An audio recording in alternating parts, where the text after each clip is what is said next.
guys, my God, there is so much to talk about. I have felt really overwhelmed. I haven't felt ready to talk about much in depth. I haven't had time to. It's just the last few months have been the most gut-wrenching, chaotic, stressful, isolating, all of the above. It's all turned into a bit of a blur, but I'm feeling more myself today than I have in literally months. So I thought today would be a good time to start this. And there's been so much that I have wanted to share, so much I haven't said, but it's just too hard on a post or on a story sometimes to give the whole rundown of what's going on. And I know so many of you have been following really closely on how we've been going with all of this. So I thought, you know what, fuck it, I'll jump on YouTube and we'll put some stuff together and I've been documenting little bits throughout the whole thing. So give you guys a bit of an insight. So on this vlog, you're going to get real life stuff. You're going to get the shit that we've been going through, the highs, the lows. There's been a lot of lows lately. More of me and an insight to what life is like now. You know, as a mum of two, I still can't believe that. You know, I haven't even thought about work lately, but I'll talk about everything. I'll just jump on here and talk about everything. But I think to kick it off, I guess where I can start is with the birth of Bonnie. So this was really, it happened so quickly, if I'm completely honest. When I was about 36 weeks pregnant, we had a little bit of a scare that she was going to come a lot earlier than expected. I think it was around 36 weeks, I went to the obstetrician and they started seeing some extra fluid build up around, like in my placenta. And usually like extra fluid in your placenta can be gestational diabetes or, you know, other things going on. If they've got issues going on with their stomachs or they're not emptying their stomach, there's a whole bunch of stuff. And I was starting to get like big, like I felt huge, even though she was like average size, like she birthed at 3.5 or 3.4 kilos, which was similar to Harry. I was just feeling huge and super tight, and it was because of this extra fluid buildup. I don't know. They still, like, nothing caused it, so they did all these different tests. I had to go for extra scans, and there was nothing there. I didn't have gestational diabetes and any of that.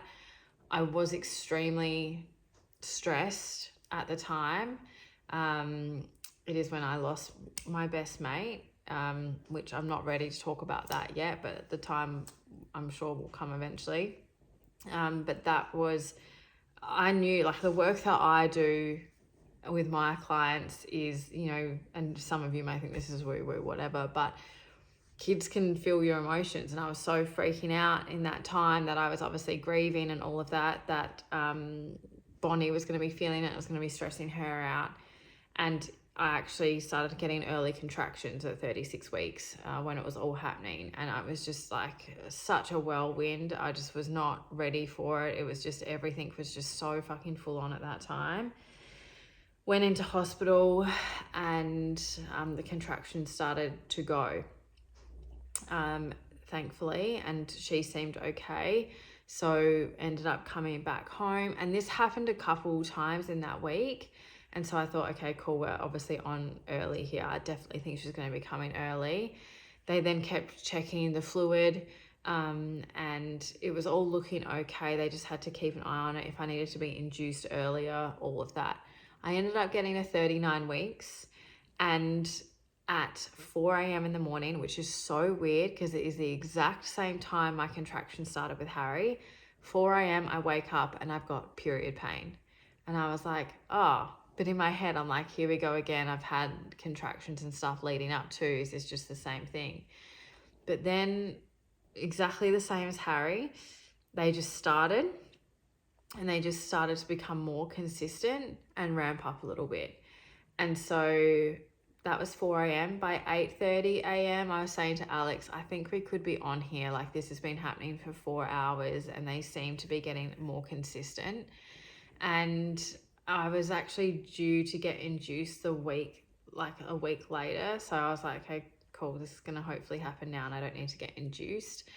By 11 a.m., I was in a hospital. And at that stage, it started ramping up more. By 12:30, so an hour and a half later, I got my waters broke, which I didn't with Harry. So this is the funniest part. First child, I was like, I'm going to be a hero. I'm going to do this without medication and blah, blah, blah. I had a 36-hour labor with Harry because I was an idiot. And it took me so long to be like, give me the fucking epidural. And when I got the epidural with Harry, I was like, why did I put myself through that? This is the best thing ever. And I know people have different experiences, all of that. This is just my experience. It was the best thing ever. So this time, and my waters didn't break with Harry. They actually thought I might give birth to him in the sack, which is why it got really painful and yucky too. So this time I was like, no, I want Kate, my amazing obstetrician, to break my waters as soon as like things start happening, and let's go. So went in there 12:30, she broke my waters, and my Lord, can I tell you the level that the contractions go to very quickly after your waters have been broken. My gosh, thankfully, because I knew I wanted an epidural this time. And I said to Kate, when should I have the epidural? She goes, let's just book it straight after you break your waters. And I was like, oh, do you reckon it's going to happen that quick? She's like, just trust me, let's just book it straight away. Thank God she said that, and I did not wait, because 45 minutes after my waters broke, I was like in the depths of it, making all sorts of noises. It was very, very intense very quickly. And the worst bit was I was really feeling it, and I was saying to Alex, I don't know if I can do this anymore. This is a lot. It was meant to be 45 minutes until the epidural got there. 45 minutes had passed, and then I said to the midwife, how much longer? And she goes, oh, it's going to be another 45 minutes. And my head I just bawled my eyes out straight away. And I was like, I don't know if I can do this, because in my head, I was just like, if they keep going up again in that next 45 minutes, like, this is cooked. Fortunately, there was an anaesthetist outside the door, and he came in and he sorted me out. And he was amazing. My gosh, he was amazing. Like, all you just want in that situation is a very calm anaesthetist who just knows his shit and is just very chill when I was not chill. And it was amazing. So I used to be scared about getting an epidural, but they're so good at it. You hardly feel anything. Like, they put local in. I used to be really scared of the needle and everything, but they put local in. And then you can't feel anything after that. And then when it kicks in, when you've gone from these like intense contractions where you're like, I don't know if I can get through this, and then suddenly start feeling the relief come in and the pain goes, and you're just like, oh my God, I'm fine. And so it then started to kick in. I had to be a little bit careful with me on an epidural because I have low blood pressure as it is. And when I had Harry, I was so exhausted by the time I got the epidural.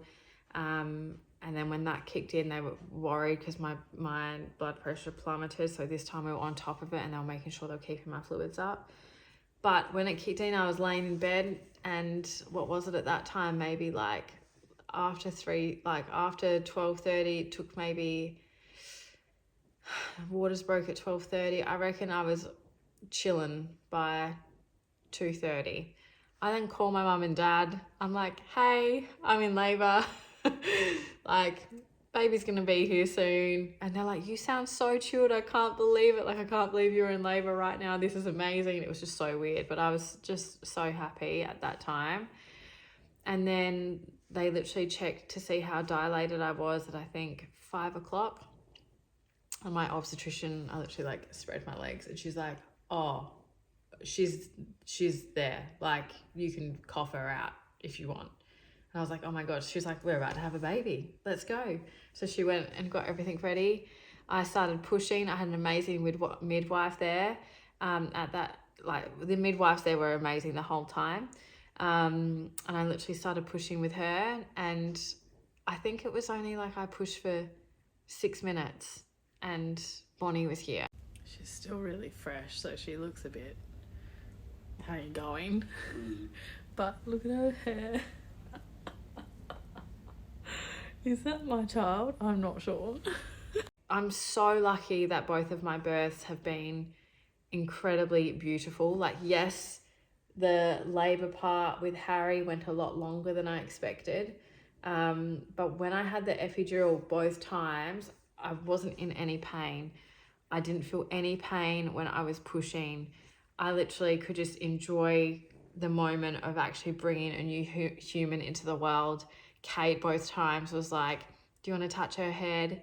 Which I know that might sound really, it might gross a lot of people out, but when you're in the moment, and trust me, I've come from like prior to having kids, not thinking that I was going to have kids, not feeling very maternal, all of that. So if you're someone who's not super maternal, I really do get it. Sometimes my best friend still laughs at me and she's like, I can't believe you're a mum and I can't believe you're loving it. And I totally agree. But being in that moment where you can push your baby out and have a positive experience, and then when they pull them out and put them up onto your chest, it is the most magical, emotional feeling ever. Like, words do not describe just the love that you feel in that moment. And I will admit, like, I was nervous having a second kid because you fall in love with your first one so much that you think, how on earth can I love another little human as much as I love Harry? But throughout pregnancy and towards the end of pregnancy, like, you build that connection, and then when they're there, it's just, oh, your heart expands even more, even when you think that you can't, that it can't anymore. Papa. Hey, Mum. Hi. You find Bonnie? Hi.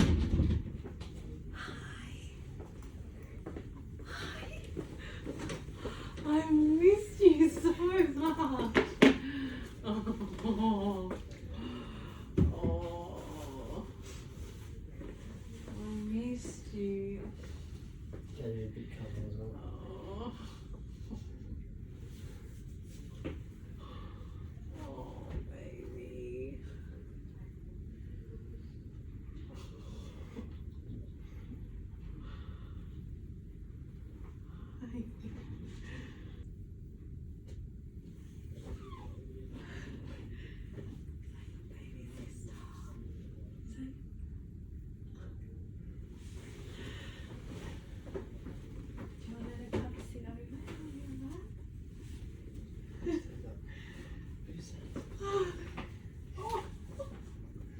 Is that Bonnie? I know that's your sister. Under here, that's a good boy.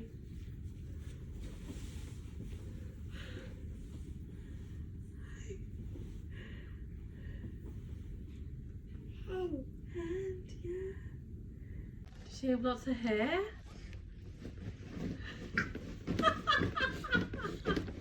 She's smiling. She's so excited.